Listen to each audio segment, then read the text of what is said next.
एक मिनट इधर इधर भाई भाई भाई भाई इधर इधर देखो यार। धन्यवाद।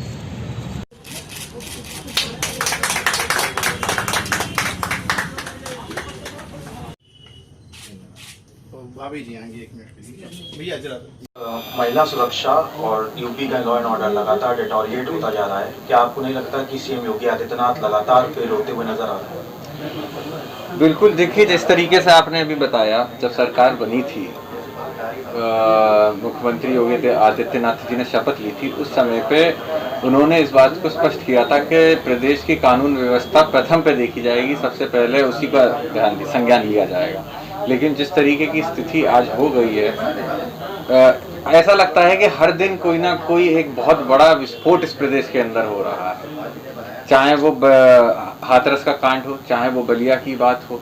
और मैं समझता हूँ खास करके देखा जाए तो इस सब का बढ़ावा देने का काम भी मौजूदा सरकार के लोग कर रहे हैं। जो कानून व्यवस्था इस प्रदेश के अंदर है, आने वाले समय में मुझे नहीं लगता कि किसी भी बड़े बड़े घर के, अच्छे घर के लोग रात को समय बाहर निकलने की साहस भी कर पाएंगे। जिस तरीके से गुंडा राज बढ़ता जा रहा है और जिस तरीके से बीजेपी के विधायक हो या मंत्री हो, प्रदेश अध्यक्ष हो, जो संरक्षण देने का काम कर रहे हैं, वो बहुत ही निंदनीय है।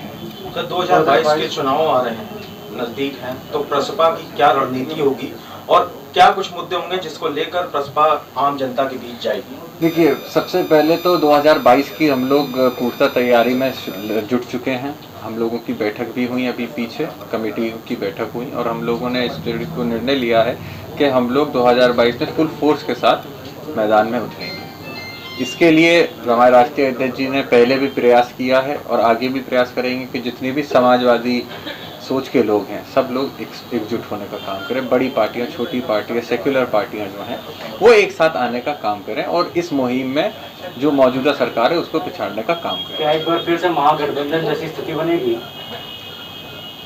बिल्कुल बननी चाहिए, ज़रूरत है इस देश को बनने। मैं समझता हूं कि अगर हमें संविधान को, इस देश को बचाना है, इसके इंडिपेंडेंस को बचाना है, इसकी जो सोच है उसको बचाना है, तो कहीं ना कहीं एक मजबूत विपक्ष का हमें आने वाले समय में बहुत बड़ी ज़रूरत पड़ेगी। और विपक्ष को इस तरीके से देखना होगा कि सभी लोगों को एकजुट लेकर चले। जैसा मैंने कहा कि आज के समय पे धार्मिक आधारों पर राजनीति हो रही है और इस देश को पीछे खींचा जा रहा है। हमें लगता है धार्मिक आधारों से उठेंगे जब इन धार्मिक आधारों को सही मायने में लिया जाएगा, पॉजिटिविटी में लिया जाएगा, तब कहीं जाके मुझे लगता है देश आगे बढ़ पाएगा और आगे जा पाएगा। सर, एक आखिरी और अहम सवाल, क्या 2022 में सपा और प्रसपा साथ में चुनाव लड़ेंगे?